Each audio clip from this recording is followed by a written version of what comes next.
چلے آئیے آپ مکے میں، میری امان ہے آپ کو۔ حضور نے پھر پیغام بھیجا ہے، یوں نہیں میں اگر داخل ہوا فوراً ہی کسی نے حملہ کر دیا، لوگوں کو تو پتہ نہیں ہے، تم آ کر لے کر جاؤ مجھے۔ تو وہ اپنے 6 جوان بیٹوں کو ہتھیار سجا کر لے کر مکے سے باہر آیا ہے اور حضور کو لے کر گیا ہے، اور مکے میں اعلان کرتا گیا ہے محمد میری امان میں نے امان۔ اب یہ ان کی ٹرائبل لائف تھی، ایک شخص نے امان دے دی، امان ہے۔ اور یہی گویا کہ بقیہ جو 2 برس یا 2.25 برس جو گزرے ہیں مکے کے اندر، گویا کہ پہلے اگر کوئی امان تھی دنیاوی، اصل امان تو اللہ کی ہے، لیکن یہ عالم اسباب ہے۔ عالم اسباب میں پہلے 10 برس امان رہی ہے تو وہ ابو طالب کی، اور بعد کے یہ جو 2 برس ہے، 2.25 یا 2.5 برس جتنے بھی ہیں، ان میں اگر امان تھی تو وہ مطعم بن عدی کی تھی۔ اب چلیے، یہ ہوئے وہ کہ جو بخیل بھی نہیں تھے، نہ ابو طالب نہ مطعم بن عدی، شریف انسان، لیکن یہ کہ تصدق بالحسنى پر آ کر ناکام ہو گئے، کذب بالحسنى کے جرم کے مرتکب ہو گئے، محروم ہو گئے۔ اس میں ایک درجہ اور نیچے آئیے، 2 میں انسان پورا ہے، تیسرے میں تاخیر ہو گئی، تصدیق بالحسنى فوراً نہیں ہوئی، وقت لگا، یہ ایک درجہ نیچے آ گیا۔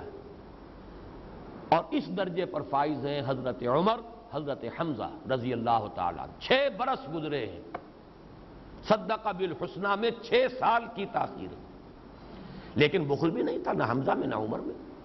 اور اسی طریقے سے شجاعت اور حمیت اور مروت، یہ چیزیں بھی موجود ہیں۔ حمزہ اور عمر رضی اللہ تعالیٰ عنہما یہ مرتبہ شہادت پر فائز ہیں، دونوں شخصیتیں۔ بلند ترین مثالیں جو ہیں وہ حضرت عمر، حضرت حمزہ رضی اللہ تعالیٰ عنہما۔ اس کے مقابل میں نوٹ کیجئے، ابو جہل ہے جو رہ گیا، پہلی چیز اس میں تھی، بخیل نہیں تھا، پہلی بات پوری تھی، لیکن دوسرے مرحلے پر آ کر وہ ناکام ہو گیا، وہ ہے ابو جہل۔ اور اگر کہیں وہ ایمان لے آتا، جیسے میں نے کہا ابو طالب اور مطعم بن عدی ایمان لے آتے، صدیقین میں سے ہوتے، ابو جہل ایمان لے آتا تو شہداء میں سے ہوتا۔ یہی وجہ ہے کہ حضور نے ترازو کے اندر ایسا تولا ہے برابر، ایک پلڑے میں ڈالا ہے حضرت عمر کو اور ایک میں ڈالا ہے ابو جہل کو۔ اے اللہ، عمرو ابن ہشام یعنی ابو جہل اور عمر ابن الخطاب میں سے ایک کو تو ضرور میری جھولی میں ڈال دے۔ اب قرۂ فال بنا میں من دیوانہ زدن، اللہ تعالیٰ نے منتخب کر لیا حضرت عمر کو، وہ عمر ابن الخطاب سے عمر فاروق بن گئے۔ یہی قرآن فال اگر ہوتا تو ابو جہل جو ہے وہ بھی اپنے مزاج کے اعتبار سے بہادری، شجاعت یہ اس میں تھی۔ اسی طریقے سے بخل نہیں، اس نے، میں نے بارہا آپ کو سنایا، اس نے کہا یہ کہ بنو ہاشم نے کھانے کھلائے، ہم نے ان سے بڑھ کر کھلایا، انہوں نے مہمان نوازیاں کی، ہم نے ان سے بڑھ کر کی، ہم کندھے سے کندھا ملائے چلے آ رہے ہیں، اب اگر ان کی نبوت مان لیں تو ہم تو ہمیشہ کے لیے ان کے غلام ہو جائیں۔ یہ ہے تیسرا بلکہ چوتھا مرحلہ۔ اب آئیے سب سے نیچے تحت الثری میں، کل خیر سے خالی، بخیل بھی اور بزدل بھی اور تعصب بھی، ہٹ دھرمی بھی، تکبر بھی، حسد بھی، ساری برائیاں جمع۔ اس کے لیے 2 نام نوٹ کر لیجئے، ابو لہب، بدترین انسان، یہی وجہ پوری سورت اس شخص کے نام سے، تبت یدا ابی لہب وتب ما اغنی عنہ مالہ وما کسب سیصلی نارا ذات لہب وامرأتہ حمالۃ الحطب فی جیدہا حبل من مسد۔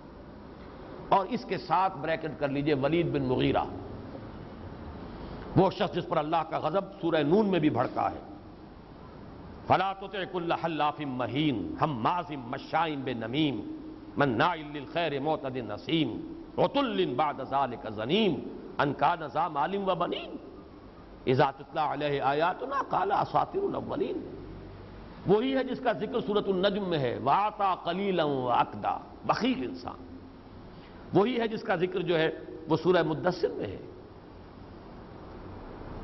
ذرنی ومن خلقت وحیدا وجعلت له مالا ممدودا وبنین شہودا ومہدت له تمہیدا ثم یطمع ان ازید کلا انہ کان لآیاتنا عنیدا سأرہقہ صعودا۔ یہ ہے آخری کردار، بدترین کردار، ابو لہب اور ولید بن مغیرہ۔ آخری بات اس میں نوٹ کر لیجئے، اگر یہ ایمان لے آتے تو کیا ہوتا؟ بدترین منافق ہوتے، جیسے کہ عبداللہ ابن ابی ایمان تو لے آیا، بظاہر مسلمان ہے، لیکن بدترین منافق ہوتے اگر یہ ایمان لے آتے۔ یہ ہے میرا حاصل مطالعہ شخصیتوں کا، مخالفین، معاندین، محرومین، موافقین، مومنین جو آئے ان کے بھی درجات ہیں، صدیقیت کا اور مقام ہے، شہادت کا اور رتبہ ہے، عام صالحین اور ہیں۔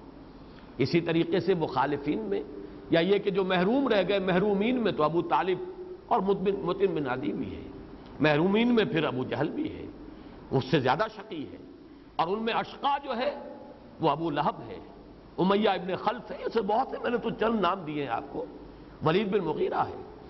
اگر وہ ایمان لے آتے ابو طالب اور مطعم بن عدی وہ صدیقین میں ہوتے، ابو جہل ایمان لے آتا وہ شہداء میں ہوتا، اور یہ بدبخت کہیں ایمان لے آتا تو منافقین میں سے ہوتے۔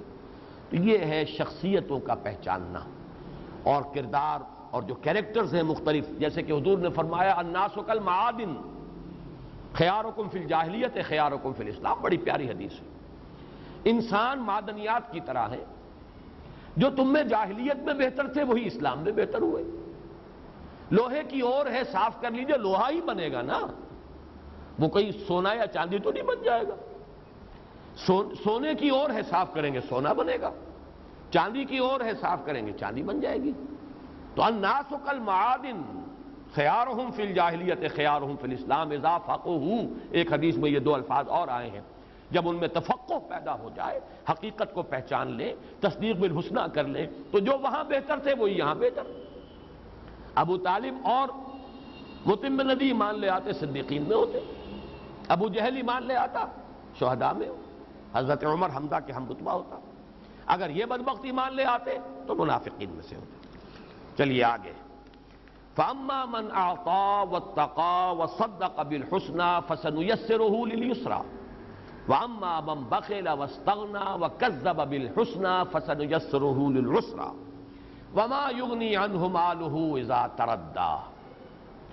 اور ما یہاں دونوں معنی دیتا ہے، ما نافیہ بھی، نہیں فائدہ پہنچائے گا اسے اس کا مال، یا کیا پہنچائے گا فائدہ اسے اس کا مال، ما نافیہ اور ما استفہامیہ، لیکن استفہام انکاری، کیا فائدہ پہنچائے گا یعنی کوئی فائدہ نہیں پہنچائے گا۔ بظاہر سوال ہے جب اصل میں نفی کرنی مقصود ہے، تو ما نافیہ یا استفہامیہ ہے تو استفہام انکاری، کچھ فائدہ نہیں پہنچائے گا اسے اس کا مال۔ اصل شے وہی ہے نا، بخل، وہ مال جو اس نے جمع کیا، الذی جمع مالا وعددہ، اب صرف اس ایک شے کو لے رہے ہیں، باقی چیزیں چھوڑ دی۔ جو جڑ کی بات ہے اس کو پکڑو، وہ جڑ تو ہے اعطاء، اور اعطاء کے مقابلے میں بخل، اور بخل کا نتیجہ ہے مال جمع کرنا، الذی جمع مالا وعددہ وما یغنی عنہ مالہ اذا تردی۔ تردی جو ہے، ردی کہتے ہیں کوئی شے جو ہلاک ہو جائے، تردی باب تفاعل ہے، ہلاک ہو جائے گا، اور ایک یہ کہ تردی اس معنی میں ہے کہ بلندی سے گر جانا، جیسے متردیہ سورۃ المائدہ میں جہاں حرام جانور جو ہے ان کا بیان آیا ہے، کوئی جانور بلندی سے گر کر مر جائے، والنتیحہ کوئی جانور دوسرے کو سینگ مار دے اس سے مر جائے، تو یہ بھی سب مردار کے حکم میں ہے اور وہ بھی حرام ہے۔ تو اس طرح متردیہ جبکہ اس کو گرایا جائے گا، جبکہ یہ گرایا جائے گا یا تو جہنم کے گڑھے میں اور یا قبر کے گڑھے میں، مال کام نہیں آئے گا۔ ما یغنی عنہ مالہ اذا تردی، جب وہ ہلاک ہوگا جہنم میں گر کر یا ہلاک ہو کر اور قبر میں اتارا جائے گا تو کوئی مال اسے فائدہ نہیں دے گا، وہ تو یہاں رہ جائے گا، مال تو پچھلوں کا ہے۔ ان علینا للہدی، اب یہ وہ قانون ہے، اور یہ بڑی اہم آیت ہے، نوٹ کیجئے، اس پر حکمت قرآنی کا بہت اہم اصول ہے۔ اللہ اپنی ایک ذمہ داری کو بیان ہم پر ذمہ داری ہے راہ سجھا دینے کی، یہ اللہ نے ذمہ لیا ہے۔ ہر انسان پر کسی نہ کسی وقت انکشاف حق ہو جاتا ہے، اور یہ اللہ جانتا ہے۔ آپ پر ایک حقیقت منکشف ہو گئی ہے، اللہ جانتا ہے، اب آپ اعراض کر رہے ہیں، تکذیب کر رہے ہیں، بس یہاں سے اپنی شامت آپ نے خود بلا لی۔ اب آپ کے اندر وہ حق کو دیکھنے اور پہچاننے کی استعداد بھی کم ہوتی چلی جائے گی، یہاں تک کہ سلب ہو جائے گی۔ وَنُقَلِّبُ أَفْئِدَتَهُمْ وَأَبْصَارَهُمْ كَمَا لَمْ يُؤْمِنُوا بِهِ أَوَّلَ مَرَّةٍ، پہلی مرتبہ جب حقیقت کا انکشاف ہو، عافیت اس میں ہے، فوراً تصدیق کرو، صدق بالحسنى، بات مان لو، کوئی مصلحت کوئی خوف، کوئی اپنے مفاد، کوئی چیز، کوئی اپنا تکبر، کوئی تعصب جو ہے اگر راستے میں آ گیا تو گویا کہ تم نے ہلاکت کے راستے پر اپنے آپ کو ڈال دیا۔ ہاں، راہ سجا دینا ہمارے ذمے ہے۔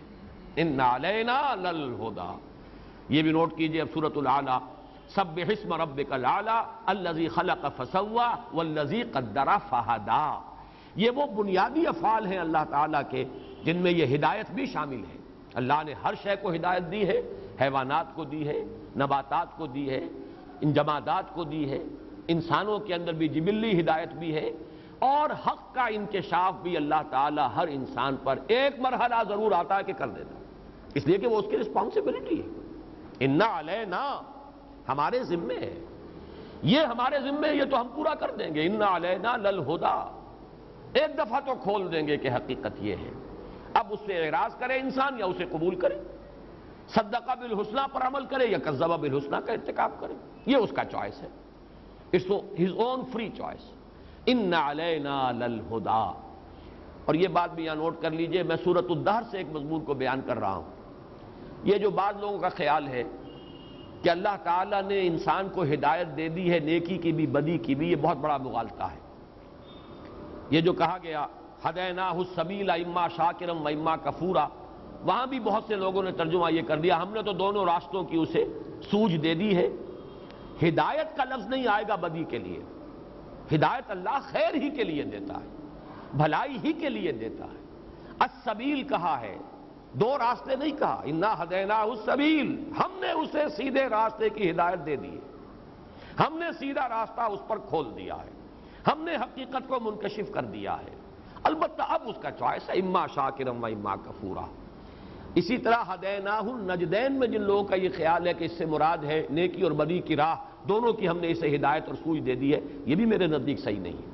میں یہ عرض کر چکا ہوں کہ نجدین سے مراد جو سلف میں بھی رائے موجود ہے، ماں کی دو چھاتیاں جن سے کہ ایک بچہ جبلی طور پر سیکھ کر آتا ہے، گویا کہ اسے ٹرین کیا گیا ہے ماں کے پیٹ ہی میں کہ تمہاری غذا، تمہاری خوراک جو ہے وہ تمہاری ماں کی چھاتیوں میں ہے، جانا اور فوراً منہ میں لے کر اور اسے چوسنا اور تمہیں غذا مل جائے گی۔ بلکہ میں نے مثال دی تھی، بکری کا وہ بچہ نومولود، اس کی ٹانگیں بھی ابھی کانپ رہی ہیں، اسے کھڑا نہیں ہو رہا اپنی ٹانگوں کے اوپر، لیکن لپکتا ہے ماں کی تھنوں کی طرف، کہیں سے سیکھ کر آیا۔ ہدیناہ النجدین، تو اس کے لیے لفظ ہدایت وہاں آیا ہے، بدی کے لیے ہدایت کبھی نہیں، یہ لفظ نہیں۔ یہ لفظ اتنا اونچا ہے کہ بدی کے لیے یہ لفظ جو ہے اس کا استعمال ہی میرے نزدیک اس لفظ کی توہین ہے۔ ان علینا للہدی، ہدایت ہمارے ذمے ہے، حق کا منکشف کر دینا ہمارے ذمے ہے، حجت ہم قائم کر دیں گے۔ باقی یہ ہے کہ آگے اما شاکرا و اما کفورا، صدق بالحسنی یا کذب بالحسنی، یہ انسان کا اختیار ہے۔ وَإِنَّ لَنَا لَلْآخِرَةَ وَالْأُولَىٰ، اور ہمارا ہی اختیار ہے آخرت میں بھی اور دنیا کا بھی، یعنی یہ کہ چوائس تو ہمارا ہے لیکن تم ہمارے قابو سے باہر نہیں ہے، دنیا میں بھی نہ آخرت میں۔